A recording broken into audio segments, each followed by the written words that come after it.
प्रभुं विचित्रताण्डवं प्रियं काशिकापुराधिनाथकालभैरवं भजे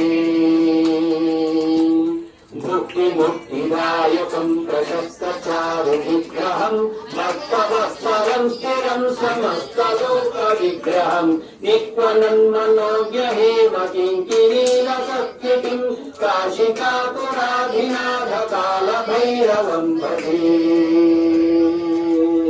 धर्मसेतुपालकं स्वधर्ममार्गनाशकं कर्मपाशमोचकं सुशर्मदायकं विभुं स्वर्णवर्णकेशपाशशोभिताङ्गनिर्मलं काशिकापुराधिनाथकालभैरवं भजे